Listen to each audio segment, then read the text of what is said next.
안녕하세요. 맑은 공기와 고요한 산등성이 아래 경기도의 한 작은 마을에서 살아가고 있는 여자입니다. 몇 해 전 이 평온한 일상에 균열을 일으킨 지금도 가끔 악몽처럼 떠오르는 소름 끼치는 사건이 있었습니다. 그날 이후 제 삶에 얽힌 오래된 사연들과 그 끔찍했던 순간들을 하나씩 꺼내어 글로 담아보려 합니다.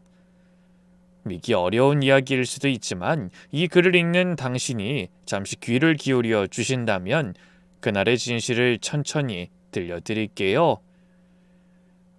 흥미롭고도 섬뜩한 이 여정에 함께해 주신다면 저는 그것만으로도 충분히 감사하겠습니다. 40대 후반에 남편과 이혼을 했습니다. 그이는 회사에서 잘리고 5년 이상을 경제활동을 하지 않고 하루 종일 집에서 술만 마시고 빈둥거리기 일수인 사람이었는데 그런 남편을 제가 계속 데리고 산다는 건 고통이었고 고역이었습니다.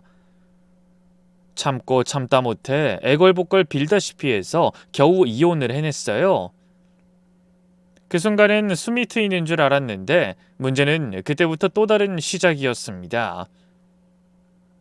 사춘기에 접어든 아들과 단둘이 지내게 되었는데 그 아이가 점점 어두운 길로 접어들기 시작하면서 저는 하루하루가 전쟁 같았습니다. 선생님, 우리 현이가 학교에서 무슨 잘못을 했길래 부르신 거죠? 현이 어머님, 현이가 아이들한테 돈을 빼앗았어요. 20명의 아이에게서 총 4만 7천 원을요. 뭐라고요? 우리 현이가 친구들한테 돈을 뜯어냈단 말이에요? 그게 정말이에요? 네, 어머님. 아이들이 모두 진술했고 현이도 본인이 했다고 인정했습니다. 아이고 머리야. 어떻게 그런 짓을... 지금 현이는 어디 있나요? 이놈 제가 제대로 혼내겠습니다. 정말 죄송합니다, 선생님. 학생부 선생님이 지금 벌을 세우고 있어요. 그리고 현이는 앞으로 2주간 정학 조치가 내려질 예정입니다, 어머님. 남편과 이혼한 뒤로 중학생 아들은 서서히 삐딱하게 나가기 시작했습니다. 처음엔 학교 옥상에서 담배를 피우다 적발돼 몇 번 불려갔었고 그때마다 저는 가슴을 쓸어내리며 도망치듯 교무실을 나왔습니다. 그런데 이번엔 친구들의 돈을 빼앗았다는 말에 머릿속이 하얘졌습니다. 어떻게 이런 일이 벌어질 수 있을까 혼란스럽고 부끄럽고 참담했습니다. 저는 우선 피해를 본 학생들 하나하나에게 사과를 드리고 아이들의 잃은 돈의 10배를 돌려줬습니다. 이게 돈으로 해결될 문제는 아니라는 건 알았지만 엄마로서 할 수 있는 책임은 다해야 한다고 생각했습니다. 그리고 무릎 꿇고 벌을 서고 있는 아들의 머리를 세게 쥐어박았습니다. 이 녀석아, 할 짓이 없어 친구들 돈을 빼앗아? 너 지금 뭐 되는 줄 아냐? 네가 깡패야 뭐야? 아이씨, 왜 또 머리를 때리고 그래? 학생부 선생님한테도 실컷 혼났는데 엄마는 왜 또 그래? 그만하라니까. 이 녀석이 진짜... 너 도대체 뭐가 되려고 이 지경이야? 박현, 언제까지 이렇게 살 건데? 넌 진짜 엄마 속을 까맣게 태우는 놈이야. 안 되겠다. 어차피 학교에서 2주간 나오지 말라고 했으니까 그동안 집에서 엄마한테 똑똑히 혼나야 할 거다. 선생님도 각오를 하셨으니 얼른 따라 나와. 그렇게 아들을 집으로 데리고 와서 결국 몽둥이를 들었습니다. 아들을 향한 정과 분노가 뒤섞인 손끝은 떨리고 있었지만 잘못한 게 너무나 컸기에 그냥 넘어갈 수 없었습니다. 저는 있는 힘껏 아이를 먼지나게 때렸습니다. 그리고 목이 터져라 소리쳤죠. 학교에서 한 일이 얼마나 끔찍하고 무책임한 행동이었는지 한마디라도 가슴에 새기게 하려고 쉼없이 훈계했습니다. 그날 밤 저는 한숨도 자지 못했어요. 아들은 실컷 두들겨 맞고 방에서 울고 있었죠. 아들에게 철 좀 들라고 봉사활동을 데리고 나갔습니다. 제가 보험회사에 다니고 있어 시간이 어느 정도 자유롭다 보니 매일 아침마다 아들을 데리고 지역의 봉사단체를 찾아갔어요. 현이는 처음엔 시큰둥해 하다가도 막상 가면 조용히 할 일을 묵묵히 해냈습니다. 봉사를 마치고 집에 돌아오면 말수는 적었지만 나름대로 반성하는 기색도 보이는 듯 했죠. 저는 그 모습에 그래, 이제 조금씩 나아지겠구나 싶어 마음을 놓고 있었는데 일주일쯤 지났을 무렵 아들이 집을 나가버렸습니다. 가출이었어요. 갑자기 아무 말 없이 흔적도 없이 사라졌습니다. 처음엔 친구 집에 갔겠지 싶어 기다려봤지만 해가 지고도 돌아오지 않자 불안해졌고 결국 경찰에 신고했습니다. 아들을 찾아 동네를 헤매고 지인들에게 연락을 돌리고 파출소에도 들락날락했지만 사흘 동안 아무 소식이 없었습니다. 그렇게 애가 타던 어느 날 문이 열리고 아들이 아무렇지도 않은 얼굴로 들어왔습니다. 돈이 떨어지니까 결국 돌아온 거였죠. 너 도대체 어디서 뭘 하고 다닌 거야? 그냥 답답해서 며칠 바람 쐬고 왔어. 뭐야? 한마디 말도 없이 집을 나간 녀석이 아주 당당하네. 너 찾는다고 경찰이며 엄마며 온 동네가 뒤집힌 거 알아? 내가 미칠 뻔했다고. 그래서 어쩌라고. 난 이렇게 멀쩡하게 돌아왔잖아. 넌 아직도 정신을 못 차렸구나. 네 그 버릇 싹 다 고쳐주겠어. 이리 안 와? 또 때릴 거야? 엄마, 그럼 나 또 집 나갈 거야. 나 건들지 마. 아들이 말끝마다 가출하겠다고 협박을 하니 저는 손도 못 대고 말 한마디 똑바로 못하게 했더군요. 눈앞에 멀쩡히 돌아온 건 다행인데 이걸 어떻게 다뤄야 할지 막막하고 머릿속이 하얘졌습니다. 현아, 엄마가 이혼해서 그래서 반항하는 거야? 아니면 다른 불만이 있는 거니? 제발 속 시원하게 말 좀 해봐. 아니야, 그런 거 없어. 아빠가 한심해서 이혼한 거잖아. 난 그거 이해해. 내가 왜 불만이겠어. 그럼 도대체 뭐가 문제야? 엄마가 어떻게 해야 네가 학생답게 지낼 거냐고. 대체 엄마가 뭘 더 해야 되는데? 내가 얼마나 큰 잘못을 했다고 이러는 건데. 알았어, 알겠다고. 앞으로 조용히 지낼게. 현이는 마치 대화를 더는 하고 싶지 않다는 듯 손사래를 치며 말끝을 흐리고 방으로 들어가 버렸습니다. 저는 문 앞에서 한참 서 있었지만 문을 열고 들어가거나 더는 소리치지 않았습니다. 괜히 또 손을 댔다간 이번엔 더 큰 일이 벌어질 것 같은 불안감이 온몸을 짓눌렀거든요. 그래서 그냥 내버려뒀습니다. 그 다음 날 저는 아들을 데리고 청소년 상담센터로 향했습니다.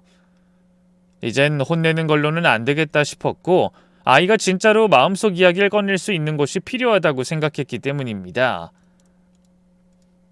상담실에 들어가자 아들은 그 어느 때보다 조용하고 진지한 표정이었습니다. 평소와는 달리 장난도 없고 말투도 낮았어요. 상담 선생님은 굳이 과거의 잘못을 하나하나 들춰 말하기보다는 지금 이 순간 아들이 어떤 마음인지부터 물어봤습니다. 그랬더니 아이는 조심스럽게 이렇게 입을 열었죠. 그냥 저도 모르게 일을 저질렀어요. 담배 피우는 게 뭔가 멋있어 보여서 시작했고요. 친구들 돈을 빼앗은 건 뭔가 강해 보이고 싶어서요. 엄마랑 아빠가 이혼하고 나니까 왠지 제가 더 강해져야 할 것 같은 느낌이 자꾸 들어서. 근데 그 방법이 잘못된 거였던 것 같아요, 선생님. 그 말을 듣는 순간 저는 더는 참지 못하고 눈물이 왈칵 쏟아졌습니다. 아들이 어린 나이에 그렇게 무거운 책임감을 짊어지고 있었다는 사실이 가슴을 아리게 했죠. 제가 아들을 지켜줘야 했는데 도리어 어른들의 불화로 아이를 망가뜨린 건 아닐까? 그 자리에 주저앉고 싶을 만큼 깊은 죄책감이 몰려왔습니다. 상담을 마치고 집으로 돌아오는 길. 평소 같으면 잔소리라도 했겠지만 그날만큼은 단 한마디도 나오지 않았습니다. 입을 때려 하면 목이 메어오고 아무 말도 할 수 없었어요. 왜냐하면 그 아이를 그렇게 만든 사람이 바로 저였기 때문이었죠. 저녁 무렵 마음을 겨우 추스르고서 아이에게 말을 걸었습니다. 현이야, 네가 알게 모르게 충격을 많이 받았던 모양이다. 이 엄마 때문에 상처를 많이 받은 것 같아서 정말 미안하다. 아니야, 엄마. 엄마가 잘못한 건 없지. 아빠가 그렇게 한심하게 살지만 않았어도 이용 같은 건 안 했을 거 아니야. 그리고 엄만 항상 최선을 다했잖아. 나한테도 밖에서 일할 때도 늘 열심히 했잖아. 엄마 덕분에 나 굶지 않고 이렇게 잘 살고 있잖아. 그냥 내가 사춘기가 세게 온 것 같아. 미안해, 엄마. 그래, 우리 현이 이제 진심을 말해줘서 고맙다. 너도 나도 앞으로는 서로 노력하면서 지내보자. 이제 엄한 사람 괴롭히거나 친구들 돈 빼앗는 짓 하면 안 되고 가출도 절대 하면 안 돼. 알겠지? 알았어, 약속할게. 이제 사고 안 치고 학생답게 공부 열심히 할게. 그날 밤 저는 처음으로 아이와 깊은 이야기를 나눈 것 같았습니다. 비로소 마음의 문이 조금 열린 것 같았고 아주 작은 희망이 가슴속에 피어났습니다. 한동안은 아들이 조용히 학교 생활을 잘 하는 것 같았습니다. 늦게나마 철이 든 건가 싶어 겨우 마음을 놓을 수 있었죠. 그런데 몇 달이 흐른 어느 날 경찰서에서 연락이 왔습니다. 가슴이 철렁 내려앉은 채 달려갔더니 아들이 다른 학교의 짱이라는 학생과 싸움을 벌였고 그 학생을 병원에 입원시킬 정도로 때려서 경찰에 입건됐다는 말이었습니다. 믿고 싶지 않았지만 눈앞에 손목에 파스를 붙이고 앉아있는 아들을 보자 모든 게 사실임을 실감할 수밖에 없었습니다. 박현, 이번엔 또 뭐야? 다른 학교 애를 때렸다고? 너 진짜 왜 그러는 건데? 엄마 별거 아니야. 그냥 학교 짱끼리 싸움을 좀 한 거야. 이놈이, 너 진짜 깡패처럼 살 거냐? 나중에 커서 깡패가 되려고 환장했냐고? 저는 울분이 치밀어 손이 부들부들 떨렸습니다. 대체 어디서부터 잘못된 건지, 어쩌다 이 지경까지 온 건지 머릿속이 새하얘졌어요.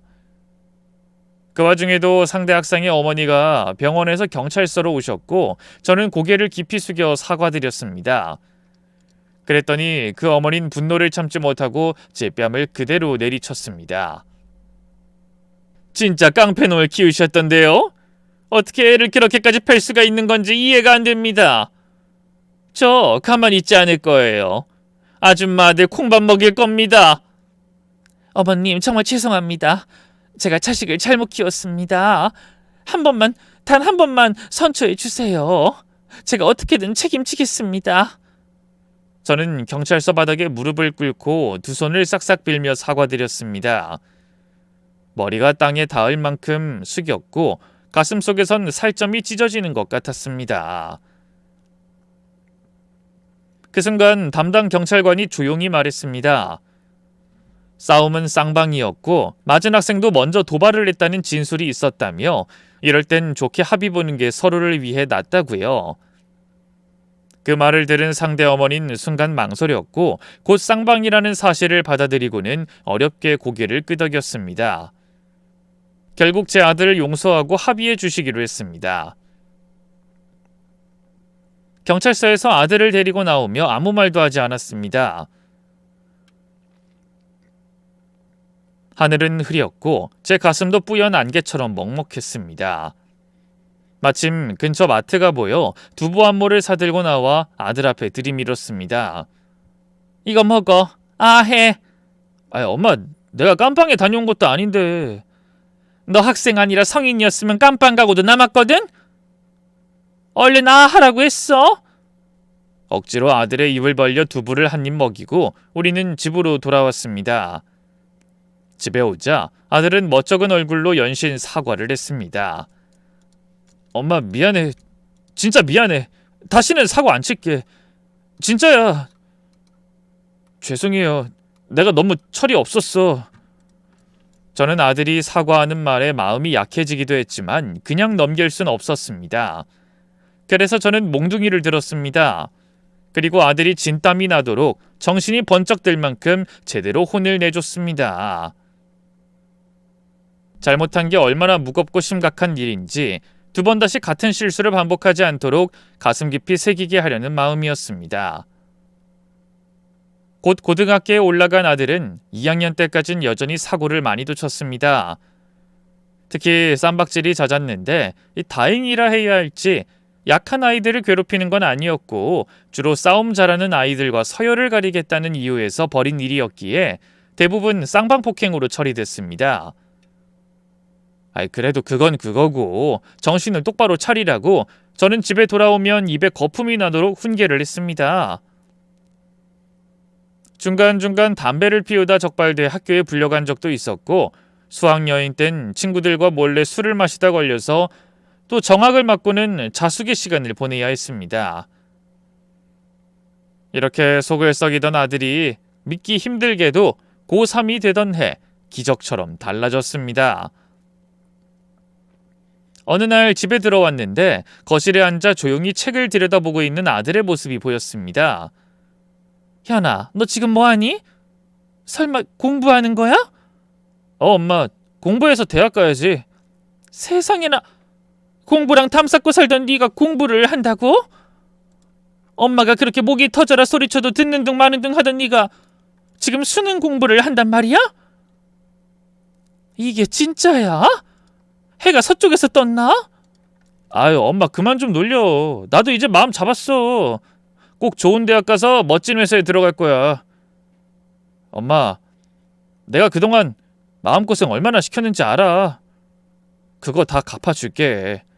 나중에 내가 꼭 엄마 호강시켜 줄 테니까 아무 걱정하지 말고 지켜봐줘. 그 말을 듣는 순간 저는 울컥했습니다. 세상에, 우리 아들이, 이 아이 입에서 호강이란 말이 나오다니 가슴이 뭉클하고 눈물이 핑 돌았습니다. 우리 아들이 드디어 철이 들었구나. 그래 현아, 사고는 그만 치고 고3인 지금은 공부만 해. 나중에 깡패 같은 거 되지 말고 평범하고 착한 사람, 좋은 어른이 되어다오. 알았어 엄마, 이제 나만 믿어. 그날 이후 아들은 진짜로 더는 사고를 치지 않았습니다. 매일 새벽까지 책상 앞에 앉아 공부를 했고 주말에도 도서관을 들락날락하며 열심히 수험 생활을 이어갔습니다.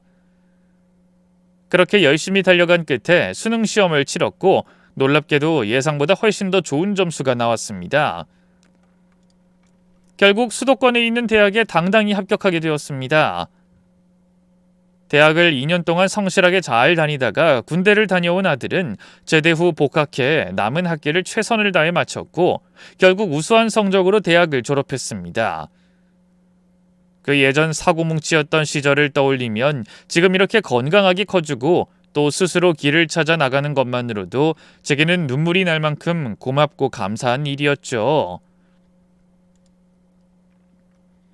대학 졸업과 동시에 아들은 한 번에 대기업에 취직까지 해냈습니다.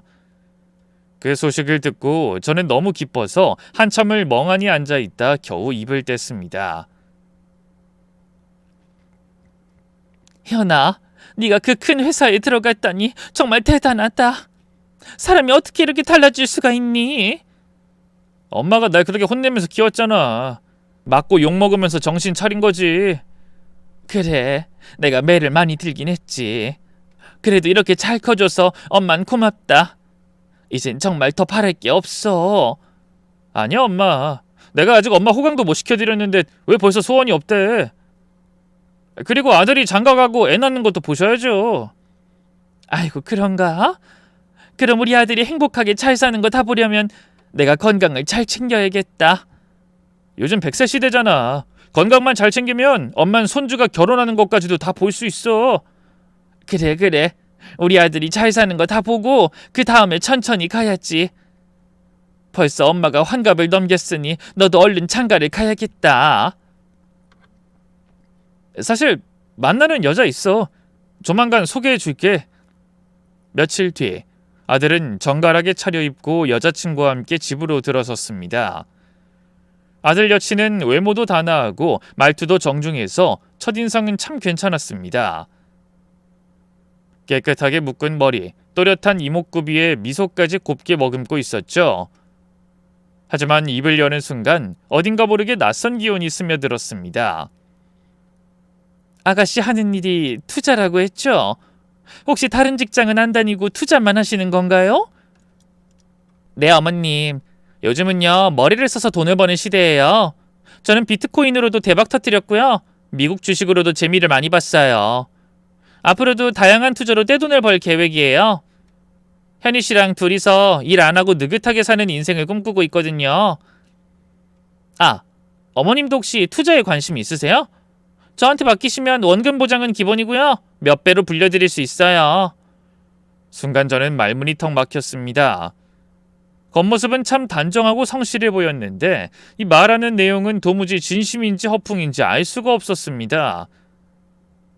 어디선가 본 듯한 듣기 좋은 말로 현혹하는 사람들, 그들과 비슷한 냄새가 났습니다. 직업도 불분명한 채로 떼돈만을 말하는 아들 여자친구에게 마음이 편해질 리 없었죠. 하지만 문제는 아들이 이미 그녀와 결혼까지 생각하고 있다는 점이었습니다. 그 단호한 눈빛과 확신에 찬 말투를 보니 마음을 굳힌 것이 분명했습니다. 아들 여자친구가 집을 나간 뒤 저는 조용히 아들에게 말을 꺼냈습니다. 현아, 저 여잔 좀 아닌 것 같아. 왜? 내 여자친구가 얼마나 똑똑하고 잘났는데 성격도 완전 좋다고. 네가 연애하니까 다 좋게 보이는 거지. 사랑에 눈이 멀면 원래 다 그렇게 보여. 하지만 엄마 눈엔 느낌이 좋지 않아. 아니 솔직히 말하자면 위태로워 보여. 아이 엄마, 내가 확실히 아는데 진짜 괜찮은 여자야. 저런 여자 다시 만나기 힘들다고. 나보다 돈도 훨씬 잘 벌고 지혜롭고 현명하고 야무진 사람이야. 투자 얘기 좀 했다고 사기꾼처럼 보는 거야? 절대로 그런 사람 아니니까 너무 걱정하지 말고 안심해. 어떻게 안심을 하냐? 네 애인이라는 사람이 처음 본 나한테 투자해보라고 말을 꺼냈잖아. 그게 도대체 말이 되니? 엄마가 괜히 걱정하는 거 아니야. 아무튼 난 아닌 것 같으니까 생각 좀 잘해봐라. 너무 성급하게 굴지 말고. 엄마, 내가 좋다잖아. 좋은 사람이라고. 잔소리 좀 그만하시고 얼른 들어가서 좀 쉬어. 아들의 말투는 단호했고 눈빛엔 흔들림이 없었습니다. 그 여자와 결혼하겠다는 말을 꺼내지 않기만을 속으로 얼마나 간절히 바랬는지 모릅니다. 몇 년 동안 그 아가씨와 연애하길래 결혼까진 가지 않길 바랬는데 다시 집으로 데려와 정식으로 인사를 시키더군요. 저는 또다시 결혼은 참아달라고 이야기를 했죠. 하지만 아들은 제 말을 듣지 않았습니다. 얼마 지나지 않아 아들은 상견례 날짜를 잡았다고 알려왔습니다. 저는 몇 번이고 반대했고 차분히 설득도 해봤습니다. 하지만 아들은 이미 마음을 굳힌 상태였고 걱정할 거 하나도 없다고 오히려 저를 설득하려 들었죠. 예비 며느리가 얼마나 똑똑하고 똑부러지는 사람인지, 삶을 얼마나 진취적으로 살아가는지 매력적인 면을 쉴 새 없이 이야기하며 저를 안심시키려 애썼습니다. 늘 그래왔듯이 아들은 단 한 번도 제 뜻대로 행동해 준 적이 없었습니다. 이번에도 결국 아들의 뜻대로 결혼을 허락해 주기로 했습니다. 속은 타들어가도 겉으론 고개를 끄덕일 수밖에 없었죠. 아들이 선택한 길이라면 다쳐도 자기 발로 걷다가 깨달아야 하니까요.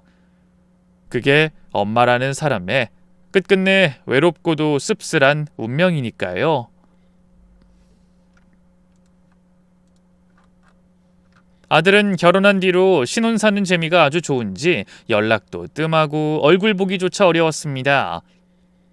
저는 굳이 연락을 재촉하거나 아들 부부 사이에 부담이 되는 존재가 되고 싶지 않아서 그들이 먼저 연락할 때까지는 꼭 참고 기다렸습니다. 그렇게 조용히 혼자서 기다리던 어느 날 아들과 며느리가 예고도 없이 절 찾아왔습니다.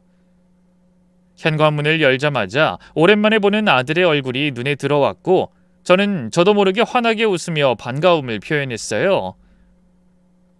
엄마 아들, 현아, 이게 얼마만이야?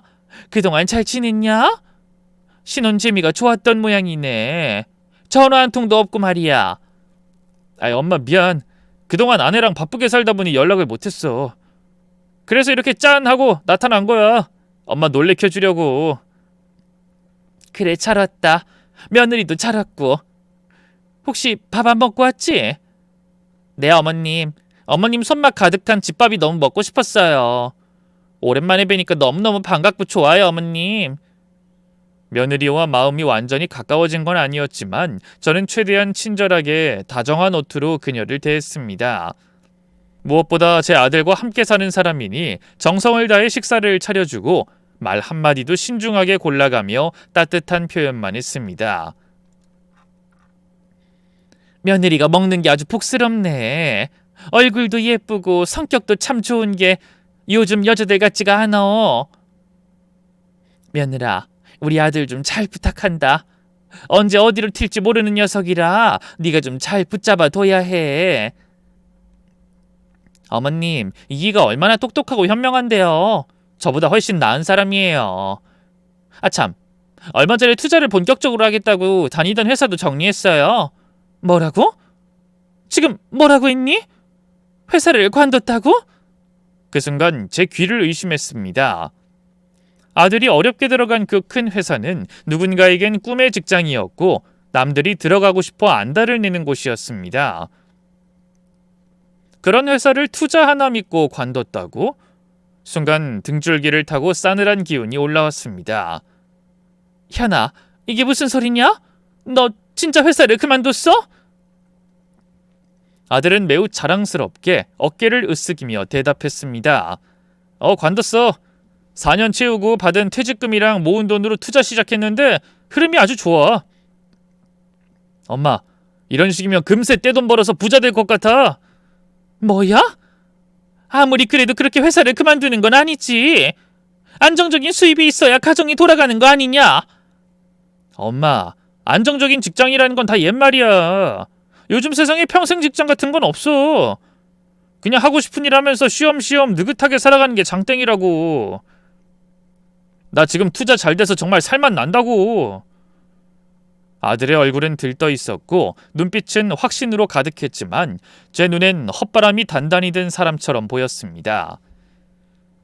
그 말을 듣는 순간 이 결혼을 기어이 말리지 못한 제 지난날이 뼛속까지 후회로 젖어들었습니다. 한참 동안 자신들의 성공 가능성을 늘어놓으며 자랑을 이어가던 아들과 며느리는 어느새 자연스럽게 이야기를 부탁으로 옮겨갔습니다. 엄마, 우리한테 투자금이 좀 모자라서 그런데 좀 빌려줄 수 있어? 뭐? 투자금을 빌려달라고? 그래, 몇 천만 원만 빌려줘. 금방 갚을 테니까 이 아들만 믿고 한 번만 투자해봐. 그 순간 저는 말문이 막혔습니다. 기가 막히다는 말이 그때만큼 피부로 와닿은 적이 없었습니다. 며느린 뒤이어 감미로운 말투로 절 설득하려 들었습니다. 어머님, 투자금만 조금 도와주시면 이자까지 보태서 꼭 돌려드릴게요. 저희가 이번에 투자하려는 쪽은 정말 확실한 데라 저희 가진 돈 다 넣으려고 하거든요. 위험한 거 아니니? 지금 너희 얘기 들어보니까 가진 돈을 몽땅 투자하겠다는 걸로 들리는데 그게 맞는 거야? 어머님, 저는 확신이 없으면 절대 시작도 안 해요. 완전 확실하니까 걱정하지 마세요. 이건요, 저희만 잘 살자는 게 아니고요. 어머님께도 기회를 드리는 거예요. 같이 한 배를 타자고요. 저는 가진 재산이 약간은 있었지만 그걸 이런 식으로 날려버릴 수는 없었습니다. 그리고 무엇보다도 제 아들이 그 좋은 회사를 그만두고 며느리의 말에 홀린 듯 이 방향으로 간다는 게 도무지 마음에 들지 않았죠. 그래서 단호하게 제안을 거절했고 아들에게 쓴소리를 했습니다. 현아, 너 이런 방식으로 사는 거 아무래도 아닌 것 같다. 투자고 뭐고 난 영 마음에 안 들어. 그 좋은 회사 때려치운 것도 너무 화가 나고 네 처한테 홀려서 그런 결정한 것 같아. 정신 좀 차려라 제발. 엄마 지금 뭐라는 거야? 우리가 무슨 불법적인 걸 하는 것도 아니고 똑똑하게 머리 써서 돈 버는 건데 못 믿어? 그리고 엄마한테도 기회를 주는 거라고. 왜 그렇게 부정적으로 받아들여? 왜 우리를 못 믿어? 현아, 난 불로소득은 성에 안 차는 사람이야. 평생 발로 뛰면서 벌어온 사람이거든. 너희가 이렇게 찾아와서 투자금 빌려달라는 건 난 탐탁지 않아. 제발 정신 좀 차리고 평범하게 살아. 그게 결국 너희 인생 지키는 길이야. 결국엔 우릴 못 믿겠다는 거네. 엄마 눈엔 우리가 엄마 등쳐먹으려고 작정하고 찾아온 거로 보이나 보지? 우리가 사기치러 온 걸로 보여? 진심으로 얘기하고 있는데. 아유, 아들아, 정신 좀 차려라. 며느리, 너도 정신 차리고. 제가 길게 한숨을 내쉬며 그렇게 말하자 아들과 며느린 얼굴이 굳더니 말없이 벌떡 일어나 자리를 정리했습니다. 서로 기분이 상한 채로 헤어진 뒤 몇 달 동안은 얼굴조차 볼 수 없었습니다. 제가 아들에게 전화를 하면 엄마 나 지금 바빠. 나중에 다시 연락할게. 라고 짧은 인사말 뒤에 통화는 늘 싱겁게 끊어졌습니다. 돈을 주지 않았다는 서운함 때문인지 봄이 와 꽃이 피고 계절이 바뀌도록 아들의 얼굴을 한 번도 보지 못했습니다. 그러던 중 가정의 달 5월이 다가왔고 어버이날이 밝아오자 마음 한구석이 괜히 허전했습니다. 전화 한 통, 메시지 하나라도 보내주면 좋았을 텐데 아들 부부는 아무런 연락도 없었습니다. 혼자 조용히 주방에서 라면이나 끓여 먹으려 물을 올리고 있는데 갑자기 초인종 소리가 울렸습니다. 깜짝 놀라 인터폰 앞으로 달려가 확인해보니 그 낯익은 얼굴 둘이 보였습니다. 아들과 며느리였죠. 저는 그 순간 그동안의 서운함은 까맣게 잊은 채 얼른 현관문을 열고 반가운 얼굴로 마주했습니다. 현아, 며느라, 이게 얼마만이니? 2달은 넘었지? 엄마 오랜만이야. 그동안 연락 못해서 미안. 근데 이게 무슨 냄새야? 라면 끓였어? 그냥 대충 끼니 때우려고 했지 뭐. 엄마 라면은 버리고 우리랑 맛있는 밥 먹으러 가자. 어버이날인데 제대로 효도하러 왔다니까. 같이 나가자. 지금? 아유 그래, 그럼 옷만 갈아입고 나올게. 기다림 끝에 찾아온 아들 부부의 마음이 고마워 저는 기쁜 마음으로 서둘러 옷을 갈아입고 집을 나섰습니다. 그들을 따라 도착한 곳은 근사한 한정식 집이었고 저는 태어나 처음 코스 요리를 먹어봤습니다. 하나하나 정성스레 차려진 음식이 얼마나 맛있던지 젓가락을 놓을 수가 없었죠. 맛있다. 근데 여기 비싸지 않아? 엄마 아들이 그 정도 능력도 없는 줄 알아? 우리 요즘 아주 잘 벌고 있거든? 아유 그래? 아직도 그 투자라는 걸로 벌고 있는 거야? 그거 안전하긴 한 거니? 제가 조심스럽게 묻자 며느리는 한숨을 쉬며 절 마주봤습니다. 그 눈빛엔 어딘가 가벼운 비웃음 같은 게 섞여 있었고 말투는 또렷했지만 싸늘했죠. 어머님, 투자가 나쁜 것도 아닌데 왜 그렇게 색안경을 끼고 보시나요? 저희 진짜 발로 뛰고 공부하고 리스크 따져가며 움직인다니까요. 요즘 그렇게까지 열심히 사는 사람 드물어요. 아유 그래, 뭐 잘 되고 있다니 다행이구나. 그래, 너희가 잘 되길 엄마는 진심으로 바란다. 어머님한테 투자하란 말 안 할게요. 그러니 이제 편하게 드세요. 그 말에 어색한 웃음으로 고개를 끄덕이고 우리는 식사를 이어갔습니다. 하지만 언제부터인가 기억이 끊겨버렸습니다. 숟가락을 들고 있던 손끝이 저리더니 눈꺼풀이 이상하리만치 무거워졌고 그대로 의식이 스르르 꺼졌습니다. 눈을 떴을 때는 이미 어딘가로 이동 중이었습니다. 주변은 어두웠고 몸이 제대로 움직이지 않았습니다. 눈을 완전히 뜨기도 힘들었고 꿈인지 현실인지 모를 그 흐릿한 순간에 익숙한 목소리가 들려왔습니다. 아들은 제 몸을 가볍게 일으켜 등에 엎더니 승합차 뒷좌석에 조심스럽게 눕혔습니다. 몸은 움직이지 않았고 손끝조차 감각이 없었지만 귀는 살아있었습니다. 아들 부부의 대화는 제 인생에서 가장 믿고 싶지 않은 진실이 되어 귓가를 때렸습니다. 자기야, 어머님 언제 깨어나실까? 오늘 안에 못 깨어나. 차에 태워서 목적지로 가자. 어머님이 깨어나면 아주 깜짝 놀라겠네. 우리가 준비한 걸 보면 소스라치게 놀라서 또 기절할지도 몰라. 자자 서둘러. 해지기 전에 다 끝내야지. 어둠이 깔려야 움직이기 더 좋다고. 그 순간 제 몸은 승합차 뒷좌석에 고정됐습니다. 안전벨트로 꽉 조여져 있었고 팔과 다리는 돌덩이처럼 무거웠습니다. 눈꺼풀은 천근만근이었죠. 그러나 마음은 이미 도망치고 있었습니다. 차가 울퉁불퉁한 비포장도로에 진입했을 때 몸이 퉁퉁 튕겼습니다. 그 충격에 잠긴 감각이 서서히 돌아오기 시작했죠. 눈이 조금씩 떠졌고 흐릿하게나마 창밖 풍경이 보였습니다. 허허벌판 잡초만 무성한 들녘이 보였죠. 그리고 아들의 승합차 뒤편에 놓인 삽자루 하나, 순간 숨이 멎는 것 같았습니다. 쇳소리가 귀에 닿는 순간 머릿속에 번개가 쳤습니다. 전에 돈을 빌려주지 않았다고 어버이날에 이런 일을 벌이는 것일까? 내 재산을 받아내려고 이런 짓을 하는 것일까? 그때 들려온 대화는 제 심장을 망치처럼 내려쳤습니다. 자기야, 어머님 자산이 얼마나 돼? 글쎄, 집이랑 현금도 꽤 있을걸?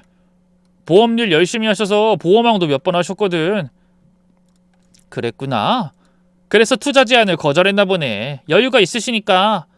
열심히 살아오셨지. 근데 더는 그렇게 못 사셔. 우리가 마무리를 해드릴 테니까. 그래, 오늘 제대로 흙냄새 맡게 해드리자. 편하게 쉬시게. 삽, 흙, 해가 지기 전 모든 단어가 칼날처럼 살을 파고들었습니다. 이대로 아들 부부가 원하는 대로 당해주면 안 된다는 생각이 들었고 그 순간 온몸의 세포가 비명을 지르듯 다시 살아나기 시작했습니다. 발끝에 살짝 감각이 돌아오고 숨을 깊이 들이마셨습니다. 간신히, 작게, 아주 작게 손가락을 움직일 수 있었습니다. 이윽고 차가 멈췄습니다. 실눈을 떠보니 숲속에 도착했습니다. 저는 어떻게 해야 할지 머릿속으로 온갖 생각이 휘몰아치기도 전에 아들과 며느리가 차에서 내리더니 망설임 하나 없이 뒷좌석 문을 열었습니다. 그리곤 제 몸에 손을 대며 끌어내리려 했습니다. 그 순간 뇌 속 어딘가에 숨쉬고 있던 생존 본능이 폭발하듯 솟구쳤고 저는 눈을 번쩍 뜨며 아들의 울대를 있는 힘껏 가격했습니다. 엄마! 어머님 정신이 드세요? 근데 왜 그러세요? 몰라서 묻는 거냐? 이 못된 것들아! 다음은 네 차례다! 저는 말이 끝나기 무섭게 옆에 있던 며느리의 얼굴을 향해 고개를 돌렸고 그녀의 귀를 그대로 이로 물어버렸습니다. 며느리의 비명이 숲속 어귀를 찢고 퍼졌습니다. 비명이 숲속을 울릴 때 아들과 며느린 아픔에 놀라 뒤로 물러섰고 저는 그 순간을 놓치지 않고 힘겹게 몸을 일으켜 차에서 뛰쳐나왔습니다. 발은 후들거렸지만 살겠다는 의지 하나로 저는 죽을 힘을 다해 숲속을 향해 달렸죠. 엄마 어디가? 여긴 숲속이야. 뛰어서 나가려면 1시간은 걸려. 엄마 제발 우리 말 좀 들어봐. 어머님 저희가 준비한 선물 보여드리러 온 거예요. 왜 이러세요 어머님. 거기서 멈춰주세요. 멈추라고? 니들 같으면 지금 이 상황에서 멈추겠냐? 소리를 꽥 지르며 발에 돌이 밟히든 풀에 발목이 감기든 아랑곳하지 않고 무작정 달렸습니다. 그런데 뒤에서 웅 하는 엔진 소리가 들리더니 아들과 며느리가 탄 차가 순식간에 제 앞을 가로막듯 달려와 멈췄습니다. 두 사람의 표정은 놀란 듯도 어이없다는 듯도 보였습니다. 엄마 어딜 그렇게 가? 도대체 왜 그래?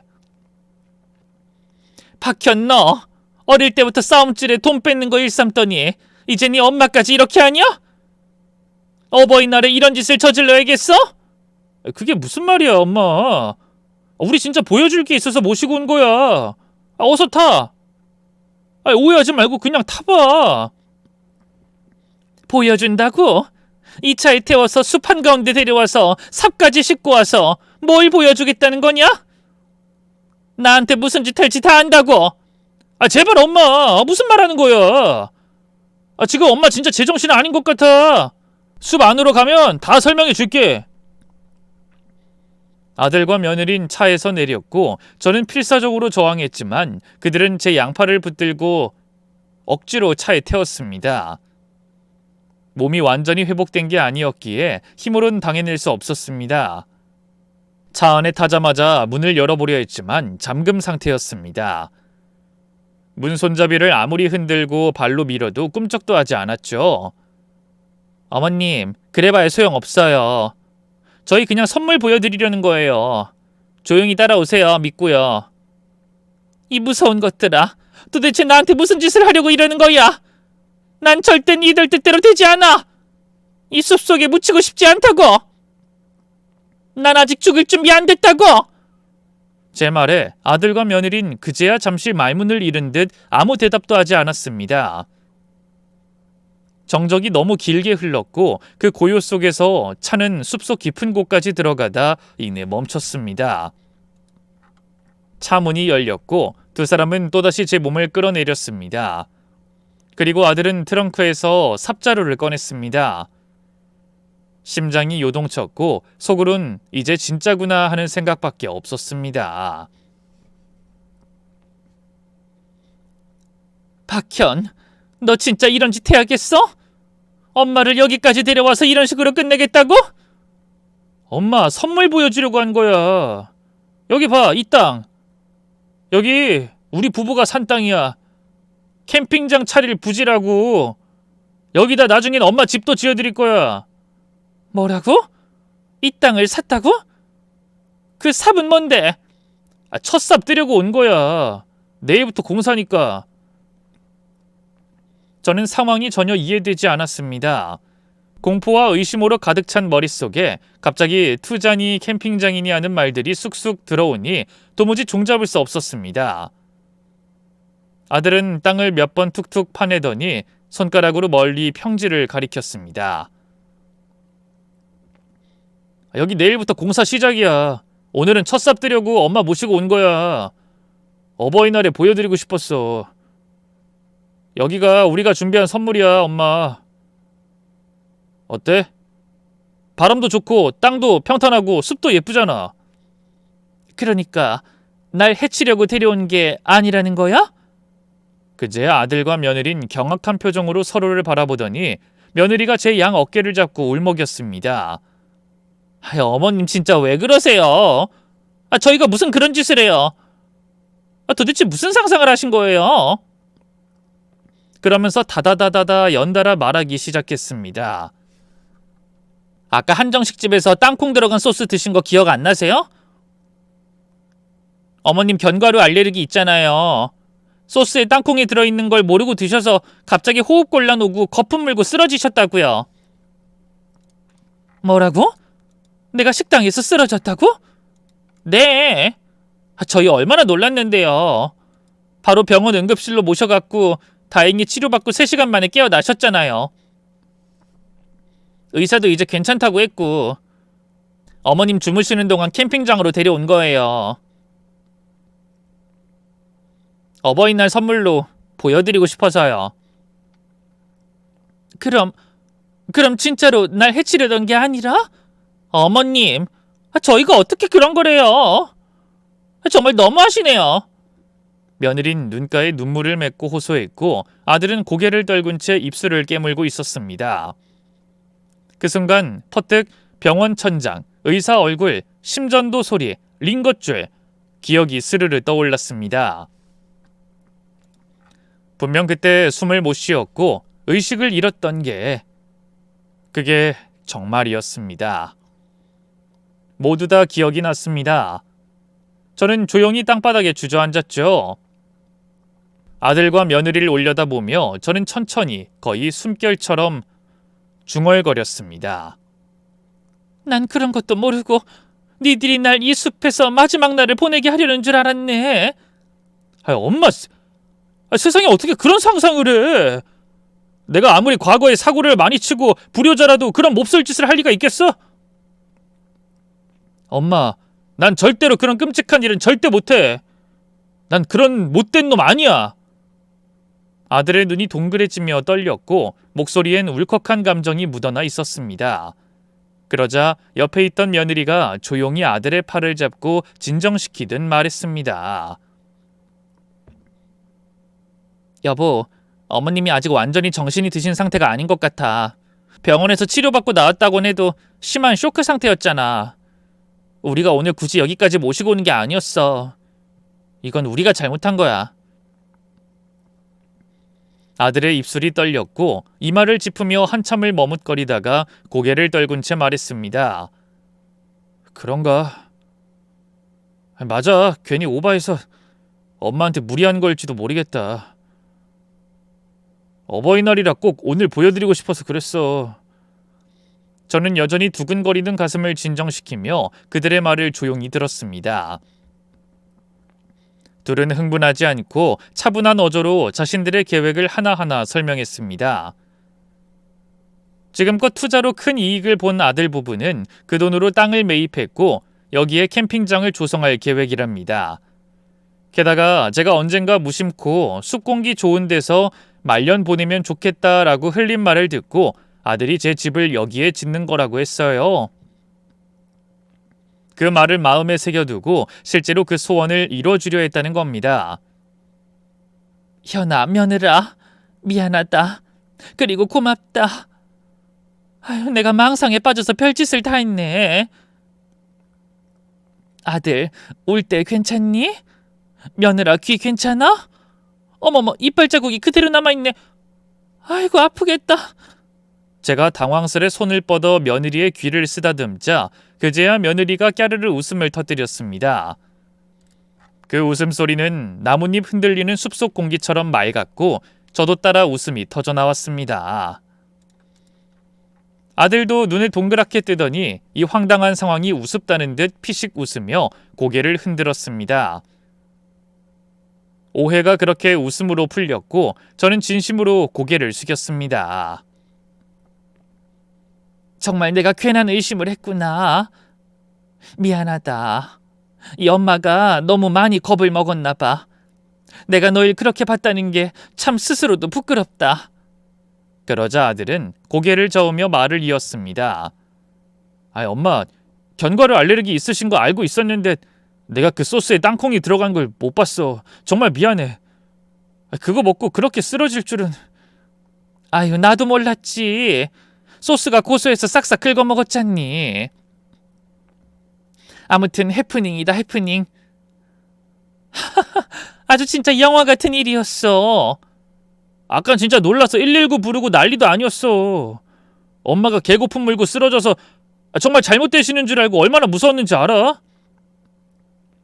병원에서 의사가 주사 놓고 겨우 진정된다고 해서 그제야 마음 났어. 근데 내가 이렇게 무리해서 숲까지 모셔온 거 솔직히 지금도 좀 죄송하네. 엄마, 지금은 어때? 괜찮아? 괜찮아. 아픈 데 없다. 우리 아들이 어버이날 선물로 보여주고 싶어서 데리고 온 거잖니. 현아, 엄마는 그 마음이 더 고맙다. 정말로. 제가 손을 내밀자 아들은 그 손을 꼭 잡았습니다. 그리고 며느리 쪽으로 시선을 돌리자 아들은 부끄러운 듯 살짝 웃으며 덧붙였습니다. 이번 투자가 운도 좋았지만 사실 거의 다 아내가 벌어들인 돈이야. 그동안 이 일에 꾸준히 뛰어들어서 아내가 부지런히 모은 돈으로 이 캠핑장이랑 엄마 집을 짓는 거야. 어머, 그럼 우리 며느리가 다 해주는 거란 말이야? 그런 예쁜 마음도 모르고 내가 그동안 의심만 했구나. 며느라, 미안하다. 정말 미안해. 제가 눈시울을 붉히자 며느린 조용히 고개를 끄덕이며 말했습니다. 괜찮아요, 어머님. 저희 부모님도 제가 투자만 하고 돌아다니는 거 싫어하셨어요. 늘 불안하다고 그만두라 하셨죠. 그래도 전 포기 못했고 여기까지 온 거예요. 어머님께 보여드리고 싶었어요. 여기 공기 좋죠? 어머님 댁은 바로 저쪽 저 언덕 아래 지을 거예요. 조용하고 햇볕 잘 드는 곳이에요. 저희 부부는 이 캠핑장에서 손님도 받고 어머님이랑 같이 살 거고요. 아주 멋진 계획이구나. 그래, 고맙다. 진심으로 말이다. 그렇게 모든 오해가 말끔히 풀렸고 우린 함께 삽을 들어 흙을 퍼냈습니다. 작은 흙덩어리 하나에도 의미가 담긴 듯했고 바람도 유난히 맑게 불어왔습니다. 다음 날 저는 다시 그 숲속 공사 현장을 찾아갔습니다. 공사가 시작된 그 땅 위엔 벌써 기초 공정이 들어갔고 제 집이 들어설 자리에 작은 깃발이 꽂혀 있었죠. 몇 달이 흐르고 드디어 캠핑장이 완공되었습니다. 그와 함께 제 집도 온전히 지어졌습니다. 튼튼한 나무로 지은 집은 멀리서 봐도 멋스러웠고 숲과 어우러져 한 폭의 그림 같았죠. 하지만 문을 열고 들어간 실내는 상상 이상이었습니다. 햇살이 가득 들어오는 통창, 나무향이 그윽하게 밴 바닥, 그리고 제가 늘 꿈꿔왔던 따뜻하고 안온한 공간이 펼쳐져 있었죠. 세상에, 여기가 내 집이라니 믿기지 않아. 너무 좋다. 현아 며느라 고맙다. 진짜 고맙다. 감탄을 쏟아내는 제 얼굴을 보며 며느린 수줍게 웃으며 말했습니다. 바로 옆이 저희 집이에요, 어머님. 이제 진짜 우리 식구가 함께 사는 거니까 잘 지내봐요. 앞으로 저 좀 많이 예뻐해 주세요. 투자도 적당히만 할게요. 걱정하지 마세요. 그 말에 저는 며느리의 손을 꼭 잡으며 말했죠. 아이고야, 내가 그동안 며느리한테 괜한 의심하고 마음 열지 못한 게 아쉽고 미안하고 그래. 이제라도 우리가 이렇게 한 지붕 아래서 가족으로 다시 시작하게 됐으니 그래, 잘 지내보자. 꼭 그렇게 하자. 그렇게 저와 아들 부부는 숲속에서 새로운 삶을 시작하게 되었습니다. 캠핑장은 오픈 첫날부터 손님들로 북적이었고 계절을 가리지 않고 텐트와 웃음소리가 가득했어요. 도시의 소음 대신 바람소리와 나무의 속삭임이 일상이고 저녁이면 모닥불 앞에서 식구들과 둘러앉아 고기 굽는 냄새가 피어났습니다. 그런데 그러던 어느 날 며느리가 조심스럽게 말을 꺼냈습니다. 어머님, 저 요즘 몸이 좀 이상해서 병원에 다녀왔는데요. 임신이래요. 그 말을 듣는 순간 가슴이 벅차올랐습니다. 정말이니? 집도 이사해서 기분이 좋은데 임신까지 했다니. 이거 완전 겹경사구나. 아주 잘했다. 눈앞에 펼쳐진 숲보다 더 고요한 기쁨이 가슴 안에 피어올랐습니다. 그날 이후 저는 손녀를 기다리는 하루하루가 선물처럼 느껴졌습니다. 이 아이는 상처로 얼룩졌던 우리 가족에게 찾아온 기적 같은 봄이었으니까요. 그리고 지금 새해가 지나 저는 이 숲속 집에서 손녀와 함께 아침 햇살을 맞으며 놀고 있습니다. 아들과 며느린 여전히 바쁘게 캠핑장을 운영하며 손님들을 웃음으로 맞이하고 있고요. 숲은 여전히 푸르고 새소린 여전하며 이곳의 공기는 한결같이 맑습니다. 무시무시한 오해와 두려움 속에서 아들을 의심하기도 했던 그날들이 이젠 오래된 꿈처럼 느껴집니다. 그때는 참 끝이라고 생각했는데 알고 보면 그게 우리 가족의 진짜 시작이었어요. 아들을 홀로 키우며 살아온 날들이 고되기도 했지만 지금 돌아보면 행복한 날들이 더 많았습니다. 이제 저는 더는 두려움 없이, 더는 외로움 없이 자식들과 함께 살아가려 합니다. 이 숲속에서 손녀의 웃음소리를 들으며 저의 말년은 그렇게 따뜻하게 흘러갈 것입니다. 제 이야기는 여기서 마무리할게요. 긴 이야기 들어주셔서 진심으로 감사합니다.